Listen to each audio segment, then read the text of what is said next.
उजाले उनकी यादों की।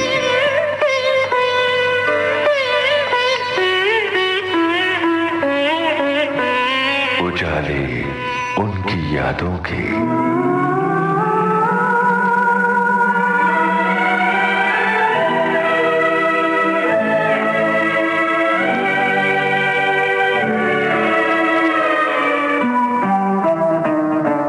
दास्तान नैयर की पिछली कड़ी में संगीतकार ओपी नैयर जी ने इस दौर के संगीत के चलन पर अपने विचार व्यक्त किए और बताया किस वजह से उन्होंने संगीत की दुनिया से संन्यास लिया। पिछली कड़ी में ही नैयर जी ने बताया कि किस कारण से उन्होंने लता मंगेशकर पुरस्कार स्वीकार नहीं किया, रफी साहब की शख्सियत की विशेषताएं गिनाई और बताया अपनी पसंदीदा अभिनेत्री मधुबाला जी के बारे में। आज प्रस्तुत है दास्तान नैयर की छठी कड़ी।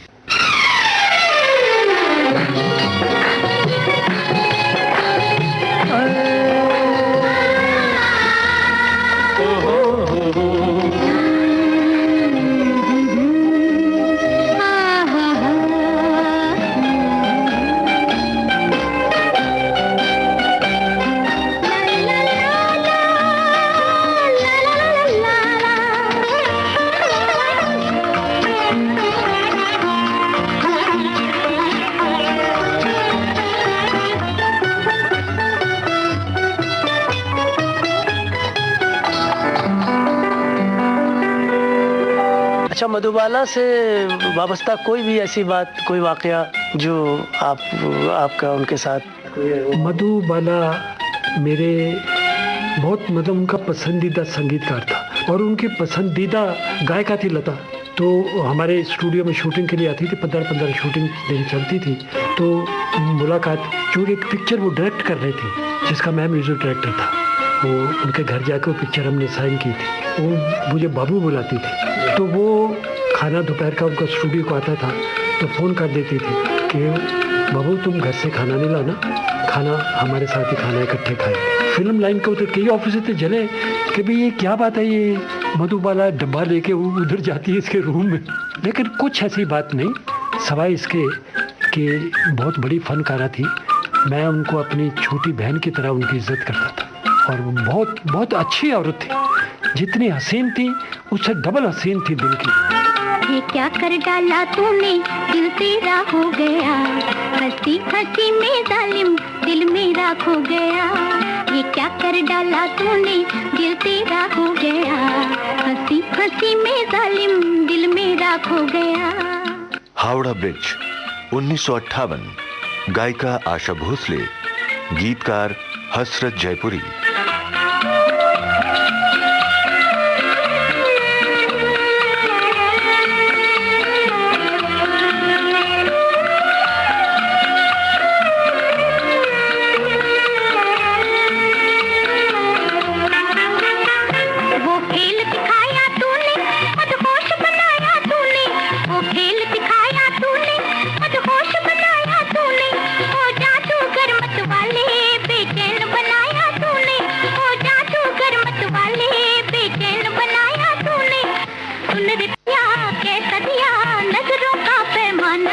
ये क्या कर डाला तूने, दिल तेरा हो गया, हंसी हंसी में जालिम दिल मेरा खो गया।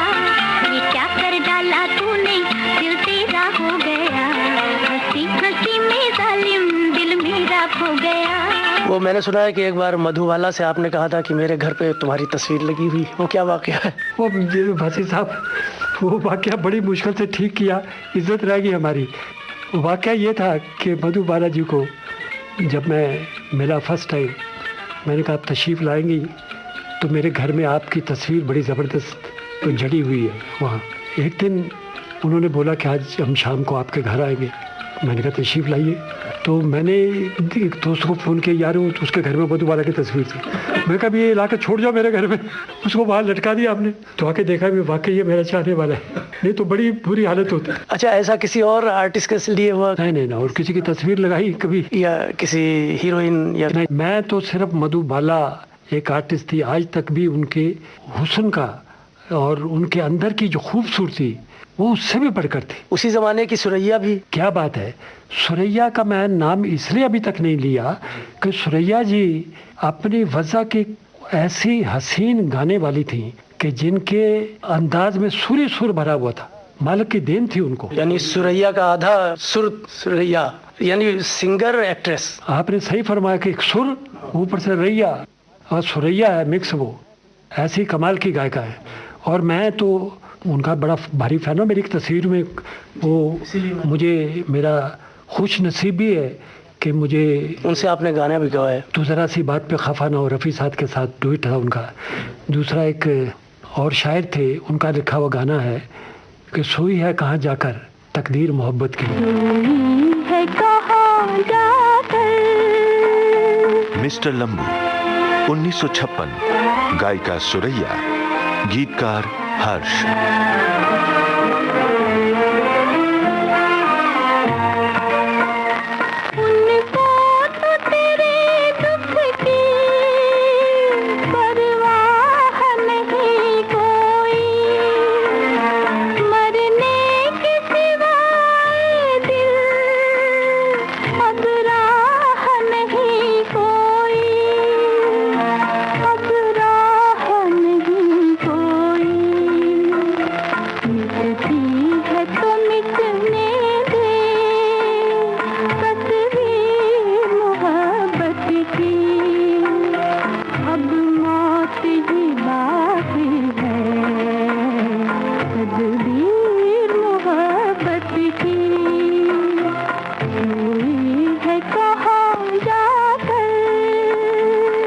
आपने मधुबाला जी का जिक्र किया, लेकिन ऐसे बहुत सारे गाने जो आशा पारेख जी पे भी फिल्माए गए। फिर ये शम्मी कपूर साहब जो हैं। अजय साहब, शम्मी तो छा जाता था, गाना अदा करने वाला ऐसा सिंगर ही कोई नहीं, एक्टर ही कोई नहीं है। उसका भाई राज कपूर भी वो नहीं अदा करता जो शम्मी था। आपको लगता था कि मतलब यहाँ आपके गाने के साथ में न्याय होगा इसके पिक्चराइजेशन? 100%। और कोई ऐसा गाना जो आपको लगा कि बहुत अच्छा रिकॉर्ड हुआ है लेकिन पर्दे पर बहुत ही खराब पिक्चराइज? नहीं साहब, शम्मी साहब का कोई गाना ऐसा नहीं। नहीं, उनका नहीं, कोई और दूसरे एक्टर। नहीं, देखिए उसमें कई वजूहत हो सकती हैं वासी साहब, कि प्रिंट अच्छा ना हो, प्रोसेसिंग अच्छी ना हुई हो, ये फोटोग्राफी ठीक ना हो, कई चीजें हो सकती हैं। आप यहाँ ये बताइए कि शम्मी कपूर साहब का चूंकि जिक्र आया है, वो गाना जिसको आप उनसे जोड़ते हो, आपको बहुत पसंद है। एक तो रफ़ी साहब हैं उसमें मौजूद हैं, आप तो मौजूद हैं ही, और शम्मी कपूर भी उस गाने में मौजूद। रफ़ी साहब तो थे नहीं उस वक्त, लेकिन शम्मी कपूर साहब थे। पिक्चराइजेशन के वहाँ मैं मौजूद था। है दुनिया उसी की, जमाना उसी का। है दुनिया उसी की, जमाना उसी का, मोहब्बत में जो हो गया हो किसी का, है दुनिया उसी की, जमाना उसी का, मोहब्बत में जो हो गया हो किसी का। कश्मीर की कली 1964, गायक मोहम्मद रफी, गीतकार SH बिहारी।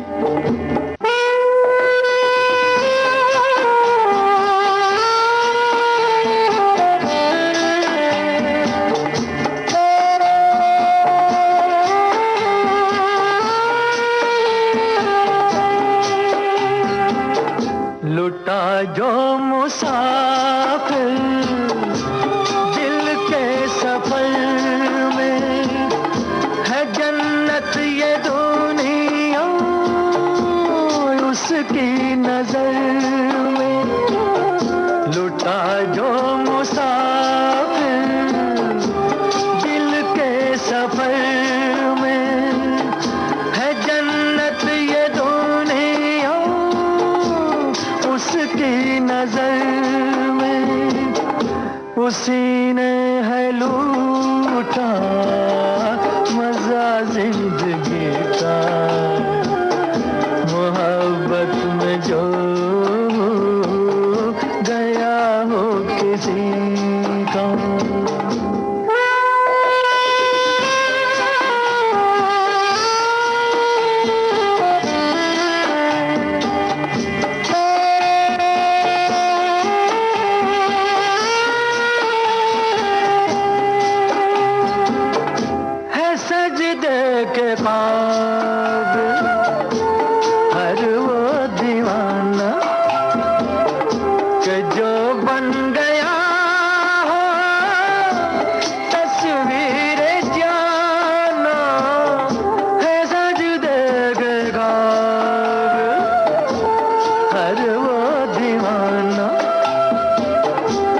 जो बन गया हो तस्वीर जाना, करो एहतराम उसकी दीवानगी का, मोहब्बत में जो गया हो किसी का।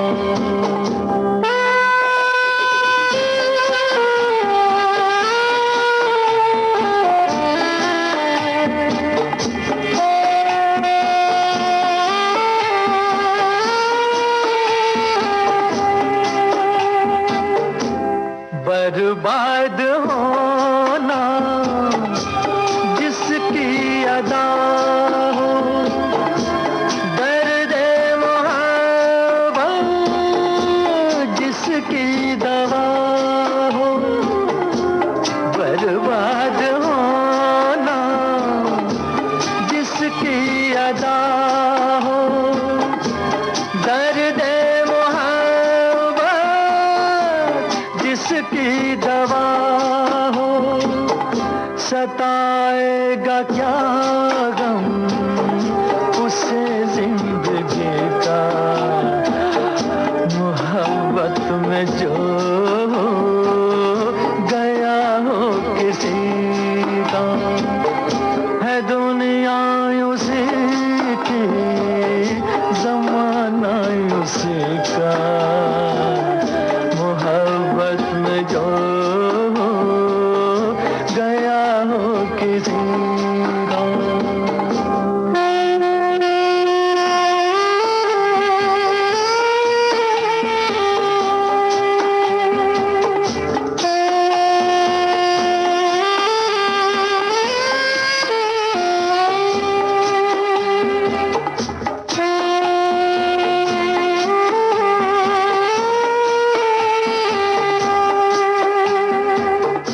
नैयर साहब, लंबे अरसे तक आपने गीता दत्त जी से गीत गवाए, उसके बाद में एक बहुत लंबा गैप आ गया। फिर गीता जी ने कभी आपसे इसकी कभी शिकायत, कभी कोई मलाल आपसे जाहिर किया कि आप भूल गए हैं? ज़रूर। एक दिन रात को मैं सोया पड़ा था तो उन्होंने रात को कोई 2 बजे मुझे फ़ोन किया कि नैयर साहब क्या बात है, कुछ आप मुझसे नाराज़ हैं? मैंने कहा गीता जी बिल्कुल नहीं, ये कभी आप सोचे भी नहीं, तो मेरे से गाने क्यों नहीं लेते आप? क्योंकि गुरुदत्त भारे फिर भी आएंगे बना रहा है, उसमें तो आप मेरे गाने लीजिए। मैंने कहा गीता जी एक सच्चाई पूछेंगी तो ये है कि आशा भाई जो बीच में आ गई हैं, तो मैंने कहा वो बहुत इसरार करती हैं कि नहीं सिर्फ मैं ही गाऊंगी, मैं किसी और को गाना नहीं गाने दूंगी। आपको कभी रंज होता था कि आप नहीं उनको ले पाए? जरूर, बहुत ज़बरदस्त रंज होता था। लेकिन क्या था कि ये न मत समझिएगा कमल साहब के मुझे वो आशा बाई की कोई वीकनेस थी, वो तो 3 बच्चों की माँ थी, लेकिन वो सिर्फ ये बात ज़रूरी थी कि कलाकार बहुत अच्छी थी और वो उनकी असरार किसी हद तक सही भी थी कि मुझे सिर्फ मुझसे गवाइए आप लेडीज़ के गाने। और वो जो मलाल है मुझे आज तक भी 78 की एज में गिल्टी फील कराता है। कभी आपको उनसे मिल करके कहने का और ऐसा नहीं, मौका वो मौका नहीं मिला, क्योंकि जब बात की उसके कोई 8 या 9 महीने के बाद उनकी डेथ हो गई। जा जा जा जा बेवफा, कैसे प्यार कैसे प्रीत रे, तू ना किसी कमीत रे, झूठ तेरे प्यार की कसम। सुन सुन सुन सुन जालिमा, जा जा जा जा बेवफा। आर पार 1954। आवाजें गीता दत्त, मोहम्मद रफी की, गीतकार मजरूह सुल्तानपुरी।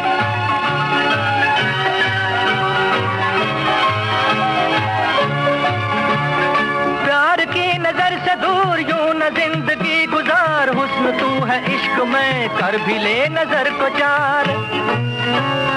प्यार की नजर से दूर यूं न जिंदगी गुजार, हुस्न तू है इश्क में कर भी ले नजर को चार। प्यार में नजर करूं और फिर हुजूर से, प्यार में नजर करूं और फिर हुजूर से, पास यूं ना आइए बात कीजिए दूर से।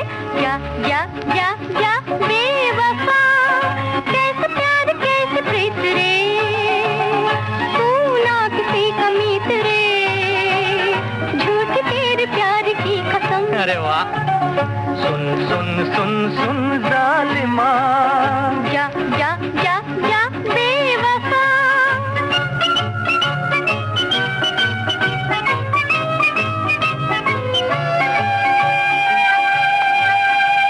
विविध भारती से आप सुन रहे हैं कार्यक्रम उजाले उनकी यादों के। संगीतकार ओपी नैयर खुद बयां कर रहे हैं Dastane Nayyar.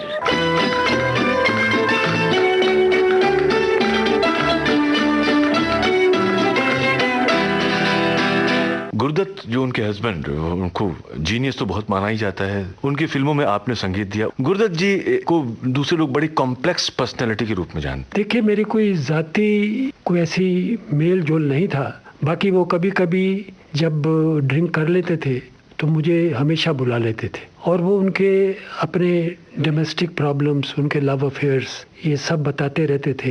And he was quite disgusted with those things. And let me tell you कि वो भी इस चीज़ के खुद भी कारण थे, ये जो कुछ भी उनके साथ हुआ। संगीत जब आपके साथ में उसके सेशन होते थे, वो बैठते थे उसमें आकर के हाँ सुनते थे? हाँ, बहुत। तो यानी वो गाने सुन के वैसे भी मेरे से he used to like my singing so much। कहता है, एक वर्ड था उसका, मैंने हमेशा बोला लोगों को कि OP Nayyar translates lyrics into music. बहुत बड़ा कॉम्प्लीमेंट है। उनको आपका कौन सा गाना पसंद था बहुत ज्यादा? उसको जो भी मैं गाने बनाता था उसकी तस्वीरों में सब गाने उसको पसंद आते थे, लेकिन उसको सबसे ज्यादा गाना ये पसंद था, जाने कहाँ मेरा जिगर गया जी, अभी अभी यहीं था किधर गया जी, किसकी अदाओं पे मर गया जी, बड़ी बड़ी अखियों से डर गया जी। अरे जाने कहाँ मेरा जिगर गया जी, अभी अभी यहीं था किधर गया जी, किसकी अदाओं पे मर गया जी, बड़ी बड़ी अखियों से डर गया जी। Mister and Mrs 55 1955। आवाजें गीता दत्त, मोहम्मद रफी की। गीतकार मजरूह सुल्तानपुरी। चूहा तो नहीं हो गया कहीं मारे डर के, चूहा तो नहीं हो गया, कोने कोने देखा न जाने कहाँ खो गया, कोने कोने देखा न जाने कहाँ खो गया। यहाँ उसे लाए काहे को बिना काम रे, जल्दी जल्दी ढूंढो के होने लगी शाम रे। यहाँ उसे लाए काहे को बिना काम रे, जल्दी जल्दी ढूंढो के होने लगी शाम रे। जाने कहाँ मेरा जिगर गया जी, अभी अभी यहीं था किधर गया जी, किसकी अदाओं पे मर गया जी, बड़ी बड़ी अखियों से डर गया जी।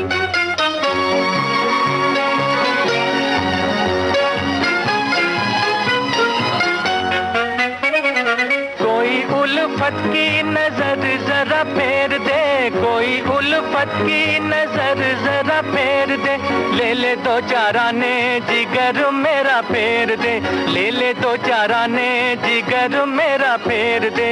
ऐसे नहीं चोरी खुलेगी तकरार से, चलो चलो थाने बताए जमादार से। ऐसे नहीं चोरी खुलेगी तकरार से, चलो चलो थाने बताए जमादार से।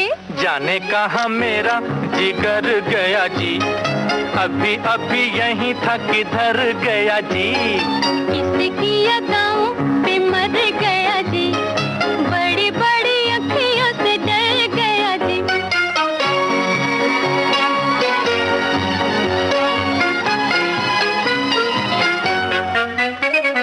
सच्ची सच्ची कह दो दिखाओ नहीं चाल रे, सच्ची सच्ची कह दो दिखाओ नहीं चाल रे, तूने तो नहीं है चुराया मेरा माल रे, तूने तो नहीं है चुराया मेरा माल रे। बातें हैं नजर की, नजर से समझाऊंगी, पहले पढ़ो पैयों तो फिर बतलाऊंगी। बातें हैं नजर की, नजर से समझाऊंगी, पहले पढ़ो पैयों तो फिर बतलाऊंगी। जाने कहाँ मेरा जिगर गया जी, अभी अभी यहीं था किधर गया जी, किसकी अदाओं पे मर गया जी, बड़ी बड़ी ये एक चीज़ बताइए और जानना चाहता हूँ मैं, अमूमन क्या होता है कि जब रिकॉर्डिंग हो रही है तो बहुत सारे लोग उनके साथ में वहाँ पर लिरिसिस्ट भी मौजूद हैं, आप फिल्म के आर्टिस्ट भी मौजूद हैं, प्रोड्यूसर भी मौजूद हैं। आपके रिकॉर्डिंग के समय भी ऐसे लोग मौजूद रहते थे, आर्टिस्ट या आप? नहीं, आर्टिस्ट तो कोई भी आता नहीं था, और आते भी तो मैं कोई किसी को इनकार नहीं करता, लेकिन कोई आर्टिस्ट आता ही नहीं था। शायद टेम्परामेंट उनको मेरी मालूम थी कि वो बड़ा स्ट्रॉन्ग इंडिविजुअलिस्ट आदमी है, को आता नहीं था। सॉन्ग राइटर ऑफ कोर्स, गाना लिखा वो रिकॉर्डिंग में होते थे। अच्छा, एक बात मेरे जहन में उभर रही है, वो ये कि गुरुदत्त की शुरू की फिल्में जो थी, बाज, आर पार और फिर सीआईडी में भी आपका म्यूजिक था। उसके बाद जब उन्होंने 14वीं का चांद, प्यासा और कागज के फूल, तब क्या आपसे अप्रोच नहीं? वो आए मेरे पास हर तस्वीर के लिए। हमने उजरत इतनी मांगी, उनकी अपने हीरो होने की वो प्राइस नहीं थी। वो ज्यादा उजरत मांगने की कोई खास वजह? क्योंकि पहले आप उनके साथ काम भी कर चुके हैं। देखिए, वजह ये थी, बात कुछ भी नहीं मेरे पास के, हालांकि शेवरलेट गाड़ी थी, but he had promised me, Raj Khosla and Waheeda Rahman, कि अगर सीआईडी हिट हुई मैं एक डिसोटो गाड़ी तुमको लेके दूंगा, एक तीनों को। हाँ, 2 को तो उसने लेके दी और हमको नहीं दी। कहते यार तुम्हारे पास तो ऑलरेडी बहुत बड़ी गाड़ी है। तो मैंने कहा सबके पास गाड़ियाँ हैं, हमारे पास छोड़ो, तुम्हारी नीयत की बात करो अपनी भाई। बस उसके बाद फिर जो बात करे वो उल्टा चलते थे हम। हाँ, फिर भारे फिर भी आएंगे के अंदर ही बेग्ड मी, रिक्वेस्टेड मी कि यू मस्ट डू दिस। मैंने सुना है पहले उसमें एसडी बर्मन साहब बराबर थे। 2 गाने रिकॉर्ड हो चुके थे, मजरू के लिरिक्स थे, वो काटने पड़े उनको। कहते लगे देखो मेरा कितना नुकसान हुआ है। लेकिन पहला गाना उन्होंने अपने ऊपर पिक्चराइज किया था, वो मैंने देखा भी था। आपके हसीनो, उसकी हीरोइन वही माला सिन्हा ही थी? माला सिन्हा थी और दूसरी थी तनुजा।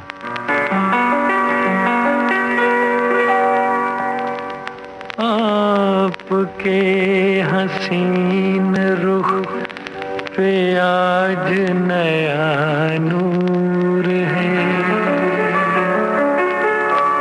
मेरा दिल मचल गया तो मेरा क्या कसूर है। आपके हसीन रुख पे आज नया नूर है, मेरा दिल मचल गया तो मेरा क्या कसूर है।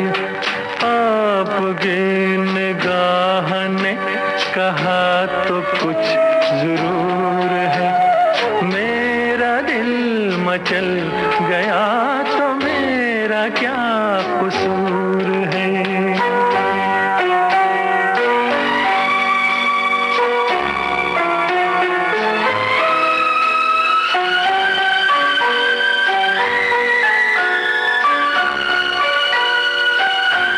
मेरे साहब, एक फिल्मकार के रूप में, एक फिल्म मेकर के रूप में, डायरेक्टर के रूप में गुरुदत्त के बारे में आप क्या कहेंगे? देखिए साहब, गुरुदत्त को मैंने जैसे आपको कहा कि बाबूजी धीरे चलने के वक्त उसने ऐसा इंटरफेयर छोटा सा किया। एक दिन हम उसकी रिकॉर्डिंग पे, अपनी शूटिंग पे उसने मुझे बुलाया कि नैयर साहब आइए। मैं गया तो ये कोई खुन्नस नहीं मैंने निकाली, मैंने कहा जरा इससे मस्ती आज करो। तो मधुबाला के ऊपर गाना पिक्चराइज हो रहा था, उधर तुम हंसी हो इधर दिल जवां है। तो कहने लगा कि कैसी लगी पिक्चराइजेशन? मैंने कहा यार गुरुदत्त, जरा कैमरे की पोजीशन ठीक नहीं लगी मेरे को। कहता यार तेरे को क्या पता कैमरे का? मैंने कहा बेटा इसी वक्त मैं तुम्हें याद करा, तुम्हें क्या पता म्यूजिक का? तो मजाक से बात करके वो निकल गए। नैयर साहब, जब आपके गानों के बारे में हम सोचते हैं और गानों पर एक नज़र डालते हैं तो एक ऐसा गाना है जिसके बारे में बहुत लंबे वक्त से मेरी जिज्ञासा रही है, वो है ये देश है वीर जवानों का। एक अलग उसमें पंजाबी टच है उस गाने में, और है ही पंजाबी धुन साहब जी, वो मेरी धुन नहीं है, पंजाबी फोक है वो। उस गाने की जब रिकॉर्डिंग आप कर रहे थे या उसकी धुन जब बना रहे थे और जब उसकी तैयारियां या रिहर्सल चल रही थी, उससे जुड़ी कोई खास बात है? कोई किस तरह से वो आपके जहन में है? कोई खास बात नहीं, तो पंजाबी धुन थी, बोल लिख के लाए साहिर लुधियानवी, हमने उसे उस धुन झड़ दी और सबको पता था ये पंजाबी धुन है, मेरी है ही नहीं। आज जब भी कभी शादियां होती हैं और बारातें निकलती हैं, बैंड पर ये गाना बजता और दूसरा बजता मेरा नाम चिंच चिंच, बस ये 2 गाने मद्रास जाओ कलकत्ता जाओ शादियों में बजते ही बजते। मतलब इनके बिना शादियां ही नहीं होती, ऐसा है।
मेरा नाम चिन चिन चू, बाबा चिन चिन चू, रात चांदनी में और तू, hello mister how do you do, मेरा नाम चिन चिन चू, बाबा चिन चिन चू, रात चांदनी में और तू, hello mister how do you do, बाबा बाबा बाबा।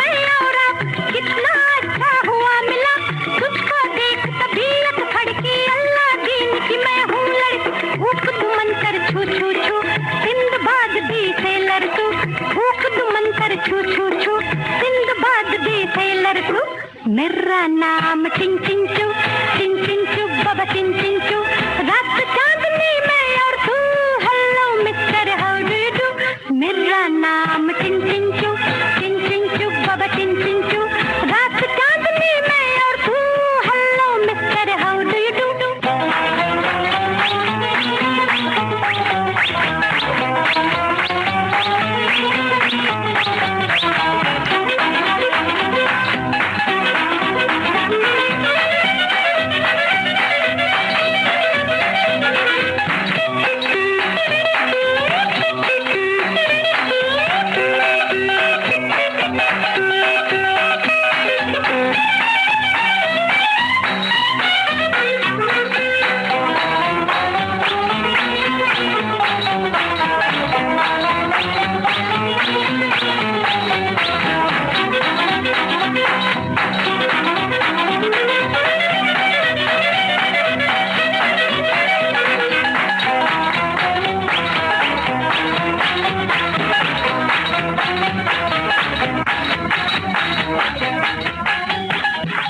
आप जब कभी सुनते हैं तो कैसा लगता है कि बैंड पर आपका ये देश वीर जवानों का बज रहा है और एक वीर जवान घोड़े पर चला जा रहा है शादी करने को?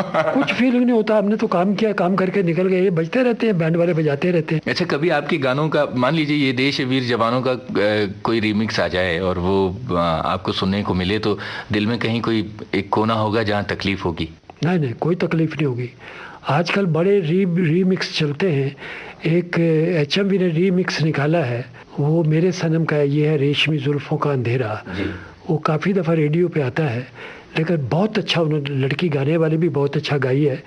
और डायरेक्टर ने कोई समसूद, मिस्टर सूद डायरेक्टर हैं, उन्होंने बहुत अच्छा पिक्चराइज भी किया है और लड़कियां भी बड़ी खूबसूरत हैं।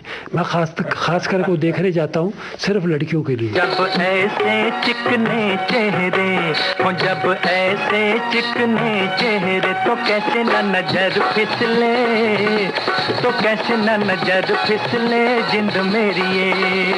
नया दौर 1957। आवाजें आशा भोसले, मोहम्मद रफीकी, गीतकार साहिर लुधियानवी।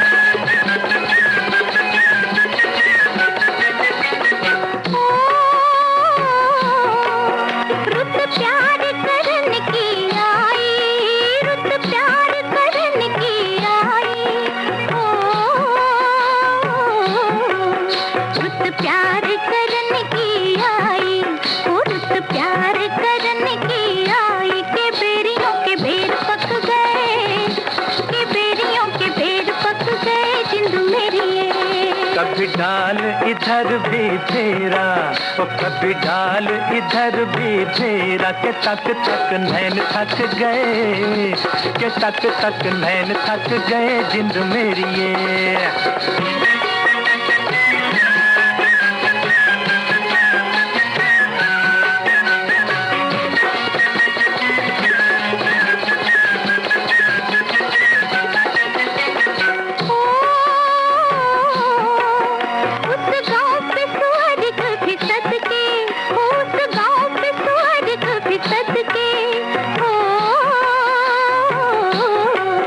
उस गाँव पे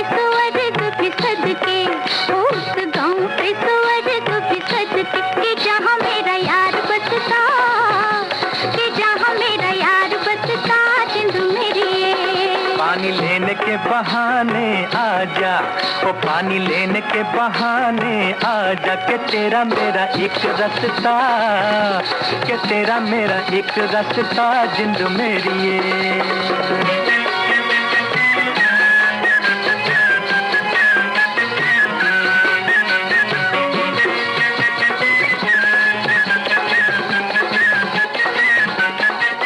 मधुबाला जी के बारे में हम आपसे कुछ और जानना चाहेंगे कि ऐसा कोई उनके साथ में कोई संस्मरण आपको याद है, प्रसंग कोई जो हमारे साथ बांटना चाहेंगे, जो बहुत कोई देखिए कोई ऐसी मेरा उनका कुछ इस किस्म का रिश्ता भी नहीं था, सवाए कलाकार एक दूसरे कलाकार से मिलना, लेकिन मेरे संगीत को बहुत पसंद करती थी और लता मंगेशकर की आवाज़ को।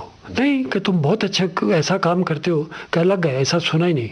इसीलिए तो वो खुद मुझे एक पिक्चर में साइन किया जाएगा, वो खुद वो डायरेक्टर थी, वो पिक्चर बनी नहीं, बात अलग है। She was going to direct a movie where I was the music director. जैसे रफ़ी साहब के बारे में बहुत ही कम बोलते थे, लेकिन जैसे ही माइक्रोफोन पे आते थे एक दूसरे रफ़ी बन जाते थे। मैं पहले भी अर्ज़ कर चुका हूँ कि वो फरिश्ता इंसान थे और बहुत अच्छे, इतने अच्छे इंसान थे कि दुनिया में आपको कम ऐसे आदमी, मोहम्मद रफ़ी जैसे, कम से कम फिल्म इंडस्ट्री में गायक भी कोई नहीं मिलेगा उनकी टक्कर का। कभी कोई ऐसा कोई घटना याद है जिसमें, क्योंकि कई लोग कहते हैं कि वो बहुत मदद भी किया करते थे अपने ऐसे साथी गायकों की जो पिछड़ गए थे उस दौर में, या कभी कोई ज़रूरतमंद आता था? नहीं, हमेशा हर उनके दर से कोई खाली नहीं जाता था, ये हकीकत है। उस दौर में कितना अमूमन पैसे मिलते थे एक गाने के सिंगर्स को? नहीं साहब, रफ़ी साहब तो हमारे पास कोई प्राइस पूछते ही नहीं थे कि जो प्रोड्यूसर दे दे कि नैयर साहब के गाने के लिए ले लेते थे, चुपके से लिफाफे में बंद करके दे दिए, चुपके से ले लेते थे, कभी सवाल नहीं किया उन्होंने। और लिरिसिस्ट वगैरह कितना उनको? लिरिसिस्ट मेरे पास कोई 2000 से ऊपर किसी ने नहीं लिया, वरना 1000 तो मिनिमम था। मैक्सिमम कितना पे किया आपने किसी सॉन्ग के लिए? नहीं, मैंने बहुत कम किया ऐसा। एक दौर ऐसा भी आया कि जब आपने रफ़ी साहब से गाने नहीं गवाए, उसकी भी कोई ख़ास वजह, जैसे गीता जी के साथ हुआ था, कुछ ऐसा ही? नहीं, वो तो एक डिसिप्लिन की बात है, इन्होंने पहले मेरे से की, मैंने इनको बता चुका हूँ कि टाइम पर वो तशरीफ़ नहीं लाए, तो वो, और उसके बाद फिर कैसे दोबारा, फिर वो दोबारा खुद चले आए घर पे मेरे, तो वो भी रोए, मैं भी रोया। मैंने बोला आप मुझसे बड़े हैं, इसलिए बड़े हैं कि मेरे अंदर अपना एक ईगो रहा, आप मुझे मिलने चले, आप मुझसे बहुत ऊंचे इंसान हैं। एक आपने दक्षिण भारत की फिल्म भी की तेलुगु में, नीरा जन्म, उसका I got the state award. उसमें इलैयाराजा बहुत तड़पे, बहुत बोले ये पंजाबी आदमी है, तो राजेश्वर राव वहाँ के पुराने कंपोजर थे, उन्होंने तेलुगु में मेरी धुनों को गाकर सुनाया, बोला कि देखो ये पंजाबी है कि तेलुगु देशम का आदमी है। तो they were forced to give me the award, Telugu movie state award. उसके बोल कैसे, कौन समझाता था आप? बोल साहब लिखे हुए वो थे उनके, मिस्टर नारायणन रेड्डी उनके लिरिक्स थे, और वो तेलुगु ज़बान में मेरे को लिख के देते थे, उसका तर्जुमा इंग्लिश में नीचे लिख के देते थे। तो उसके फीलिंग्स क्या हैं, आई यूज्ड टू कंपोज। जैसे उनका एक गाना था, नीनू चूड़कले नुंडलेनु, बहुत एस जानकी का एक गाना था, ने ने साक्षे मुँह, बहुत अच्छा गाने वाली वो भी। एस जानकी अगर हिंदुस्तान में रहती तो कोई फिल्मी गायिका नज़र ना आती, इतना ऊंचा अच्छा गाने वाली औरत। मतलब अगर वो बम्बई की फिल्म इंडस्ट्री में आ जाती तो उनसे अच्छा कोई गाने वाला नहीं था। अच्छा, जिक्र चल रहा है गायकों का, तो तलत साहब से आपने कम काम लिया है, लेकिन बहुत अच्छा काम। तलत साहब की एक तो तस्वीर थी, बाद में वो गाना गाए, मुझे देखो हसरत की तस्वीर हूँ मैं, जो बन बन के बिगड़ी वो तकदीर हूँ मैं। तो उसके बाद सोने की चिड़िया में वो एक साइड हीरो के रोल में आए, तब वो 2 गाने मेरे पास गाए, प्यार पर बस तो नहीं है मेरा, और दूसरा सच बता तू मुझ पे फिदा। वेलवेट वॉइस, नायत शरीफ आदमी, वो भी बहुत शरीफ आदमी, कम बात करने वाले, काम से काम।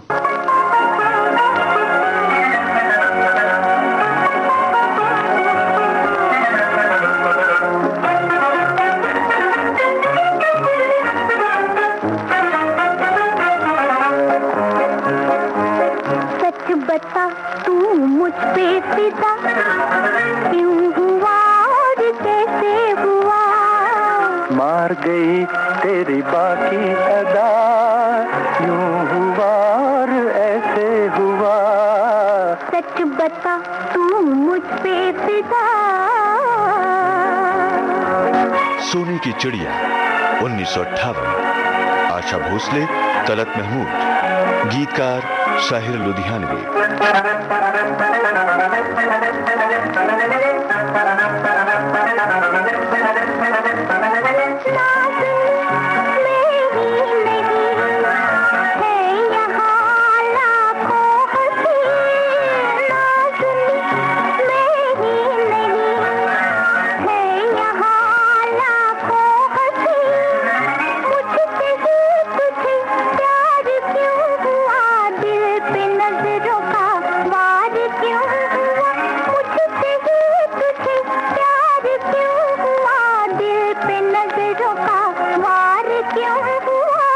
मार गई तेरी बाकी अदा, यूं हुआ और ऐसे हुआ। सच बता तू मुझ पे फिदा, अरे क्यों हुआ और कैसे हुआ। मार गई तेरी बाकी अदा।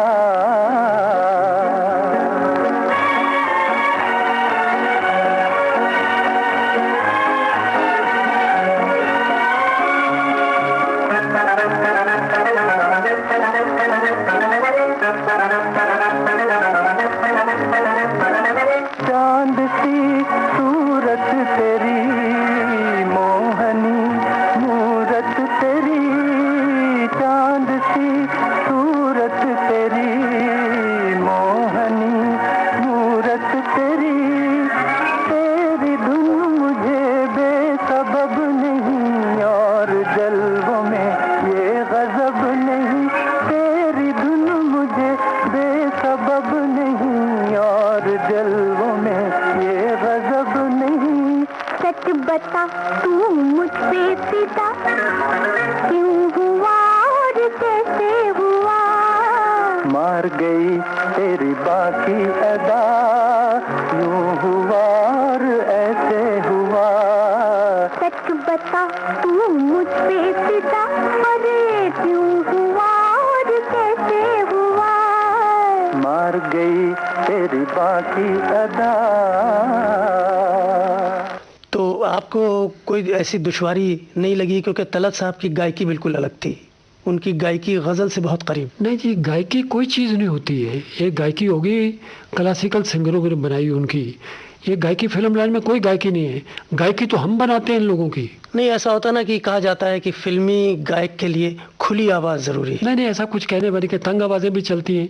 अब मोहम्मद रफ़ी की आवाज़ को कितना तंग और दबा के रिकॉर्ड किया गया है कि ये कूचे ये नीलाम घर दिलकशी की प्यासा का। अब देखिए ये तो कंपोज़र के ऊपर बहुत डिपेंड करता है कैसे काम लेना है। नील साहब, आपके कई गाने शमशाद बेगम ने गाए हैं और आपने कहा था कि शमशाद बेगम आपको ख़ास हिंदुस्तानी और धरती से जुड़ा स्वर लगता है। उनकी आवाज़ आपको खालिस हिंदुस्तानी। टेम्पल बेल उसकी आवाज़ का नाम है, टेम्पल बेल। जैसे मंदिर में घंटियाँ बजती हैं, गिरजे में घंटे बजते हैं, इस तरह की वो खनक है आवाज़ में, जो किसी फीमेल आर्टिस्ट में नहीं है और ना होगी। अपने कंपोज किए हुए और शमशाद बेगम के गाए हुए जो आपके गीत हैं, उनके बारे में हमें बताइए कि वो शमशाद बेगम की क्या रेंज थी और वो आप कितना खींच लेते थे उनको। और बड़ी रेंज थी उनकी, कोई रेंज उनकी कम नहीं थी, खूब रेंज थी।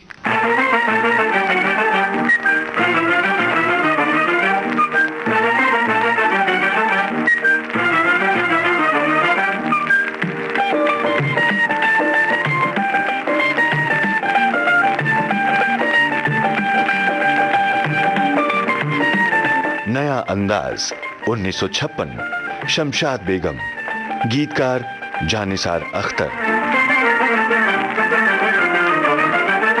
रात रंगीली गाए रे, मुँह से रहा न जाए रे, मैं क्या करूँ कासे कहूँ फिर साजना। रात रंगीली गाए रे, मुँह से रहा न जाए रे, मैं क्या करूँ कासे कहूँ फिर साजना। रात रंगीली गाए रे।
विविध भारती से आप सुन रहे हैं कार्यक्रम उजाले उनकी यादों के। संगीतकार ओपी नैयर खुद बयां कर रहे हैं दास्ताने नैयर।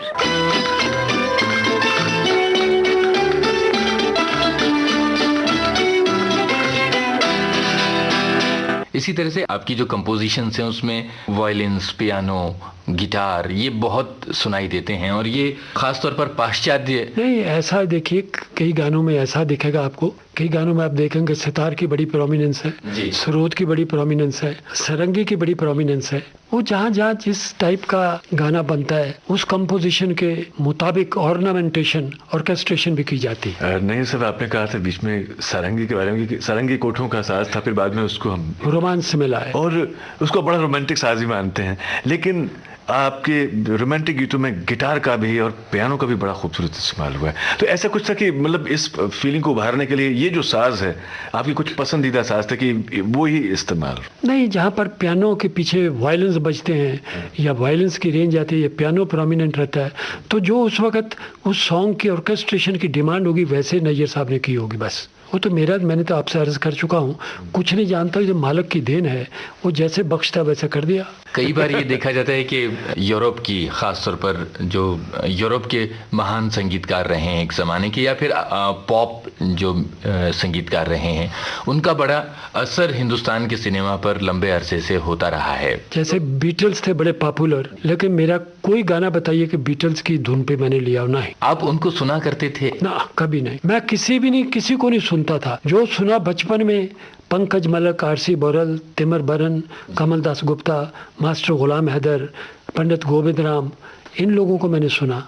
या मेरे बचपन के वक्त पाकिस्तान के कंपोज़र से अनायत हुसैन, उनके अंडर में गा चुका हूँ, और मास्टर धनी राम, उनके भी अंडर में गा चुका हूँ। 2 गाने रिकॉर्ड किए उनके अंदर। They were the composer, I was the singer. नहीं साहब, सेक्सोफोन का भी आपके गानों में इस्तेमाल नजर आता है, और सेक्सोफोन एक अलग तरह का, एक ट्रांस में ले जाने वाला साज है। सेक्सोफोन भी बेटा कई किस्म के हैं। एक तो है टेनर, दूसरा है आल्टो, एक है बैरिटोन। तो बैरिटोन का इस्तेमाल बहुत कम है, चूँकि वो बेस है ज़बरदस्त, वो बैठ के उसको बजाना पड़ता है। आल्टो जो आप खड़ा होकर बजा सकते हैं, और टेनर भी खड़ा होकर बजा सकते हैं। आमतौर पे यही इस्तेमाल होते हैं। आपने किस तरह के सेक्सोफोन का इस्तेमाल? मैंने अहमद वासी साहब के इस गाने में, जो कि आ के दर जवां है, उसमें बैरिटोन सेक्सोफोन इस्तेमाल किया है। उसमें आप सुनेंगे कि कैसा वो नीचे बेस में आता है। नहीं साहब, आपने बताया था जब इससे पहले बातचीत चल रही थी कि आपके पास पियानो था, और आप पियानो पर भी अक्सर कंपोजिशंस? नहीं, पियानो पर ऑर्केस्ट्रेशन बनाता था और बाजे पर मैं धुनें बनाता था, हारमोनियम पर। कभी ऐसा हुआ कि एक खाली शाम है और आप अपनी कुछ जो दिल में आ रहा है वो बजाए चले जा रहे हैं, अकेले हैं, और आप हैं और आपका पियानो है और आपकी धुन है? मैं बिल्कुल कमर्शियल आदमी था जी। बोल आगे आए, पैसा हाथ में लिया, गाना बनाया और छुट्टी। उसके बाद साज से कोई ताल्लुक नहीं? नहीं साहब, क्या ताल्लुक वल्लुक रख रहे हैं। You see, my base was I came in this industry to make money and name. I made that and withdrew. I am a secured man. मालिक का करम है मेरे ऊपर। मैं ऐसा समझता हूँ और मानता हूँ कि अल्फाज किसी भी नगमे की रूह होते हैं, और तर्ज या जिसे धुन कहते हैं वो जिस्म या उसका बदन है। और जब वो बिल्कुल फाइनल तरीके से एक लिबास पहन लेती तो आवाज़ एक लिबास है। क्या कभी आपको ये दिक्कत पेश आई है कि इन तीनों का तालमेल नहीं हो सका, या कहीं कोई कम रह गया हो और कोई ज़्यादा हो? आप वासी साहब ये बताइए, आपने खुद बोल दिया है कि रूह जो है वो है सॉन्ग राइटर नहीं, मतलब अल्फाज। जी, मैं तो फिल्मी बात करता हूँ, सॉन्ग राइटर। और जिस्म है वो है, आप निकाल लीजिए, आप रूह निकाल दीजिए तो म्यूजिक भी बकवास है, और वो लिबास भी बकवास है, सब चीज़ें। जब रूह ही निकल के बचा क्या? नहीं, वही मैं कह रहा हूँ कि कभी ऐसा लगा कि इन तीनों का बराबर का हिस्सेदारी नहीं हो पा रही? नहीं, कभी नहीं लगा। जब सफलता आपको मिलने लगी, पैसा आया, ऐसी कौन सी हसरत थी जो कभी हमारे मन में बचपन में रहती है, किशोर अवस्था में रहती है, जब हम थोड़े से जवान होते हैं तब भी होती कि मेरा ये सपना, मैं इसको पूरा ज़रूर करूँगा? वो ऐसी कौन सी चीज़ पहले खरीद दिया है? मेरे को साहब कन्वर्टेबल गाड़ी का बहुत शौक होता था, तो मेरे पास लेमन कलर की शेवरलेट कन्वर्टेबल थी। जब मैं गुजरता था मैरिन ड्राइव से तो लोग मेरी गाड़ी देखते थे, मुझे नहीं देखते थे, ऐसी वो गाड़ी थी। इतनी खूबसूरत गाड़ी, वो मेरे को 1.5 वर्ष के करीब मेरे पास रही। फिर उससे भी तंग आ गए, फिर अगली और गाड़ी, बड़े बदलते रहे। होले होले साजना धीरे धीरे बालमा, ओ हो जरा होले होले चलो मोरे साजना, हम भी पीछे हैं तुम्हारे, जरा होले होले चलो मोरे साजना, हम भी पीछे हैं तुम्हारे। कैसे भीगी भीगी रुत है सुहानी, कैसे प्यारे नजारे, जरा होले होले चलो मोरे साजना, हम भी पीछे हैं तुम्हारे, जरा होले होले चलो मोरे साजना, हम भी पीछे हैं तुम्हारे। सावन की घटा 1966, गायिका आशा भोसले, गीतकार एसएच बिहारी।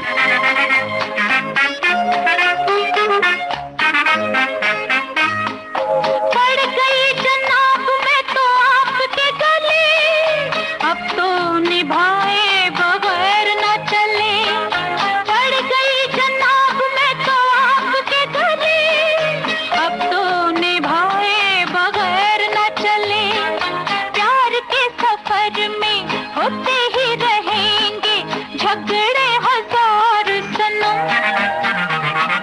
प्यार के दीवाने चलते ही रहेंगे, फिर भी मिला के कदम सजना, होते ही रहेंगे नीची नजर के मीठे मीठे इशारे, जरा होले होले चलो मोरे साजना, हम भी पीछे हैं तुम्हारे, जरा होले होले चलो मोरे साजना, हम भी पीछे हैं तुम्हारे।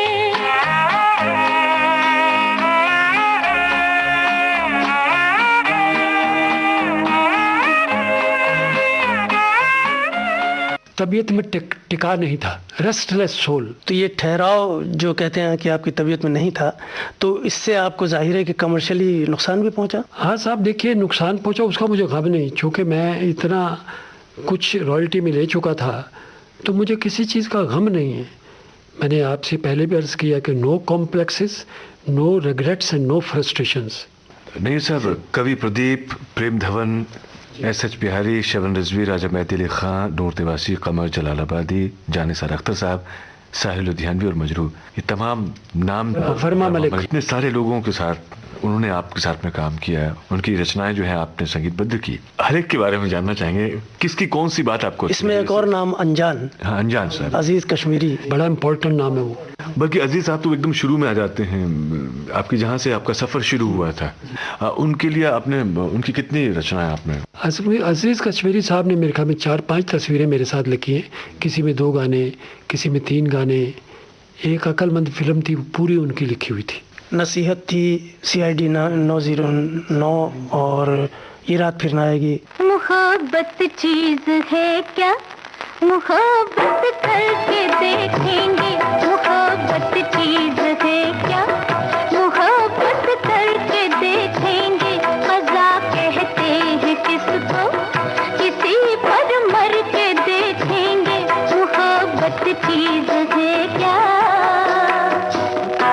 ये रात फिर न आएगी 1966, गायिका आशा भोसले, गीतकार अजीज कश्मीरी।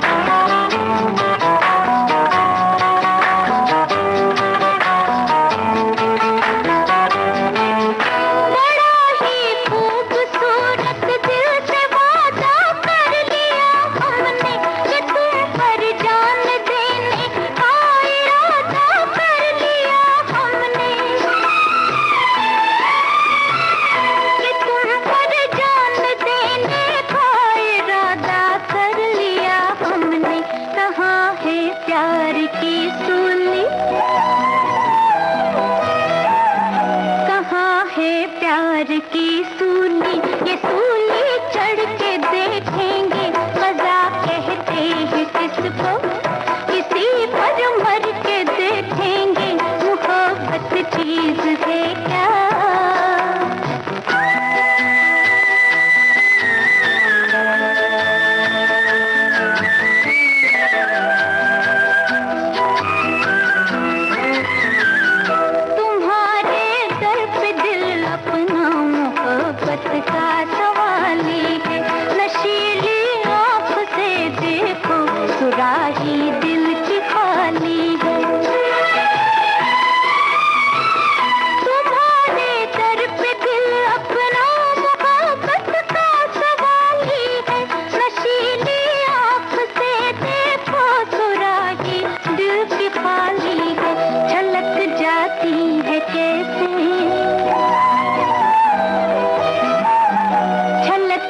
जाती है कैसे, सुराही भर के देखेंगे, खजा कहते हैं किसको, किसी पर मर के देखेंगे, मोहब्बत चीज है क्या।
उजाले उनकी यादों के।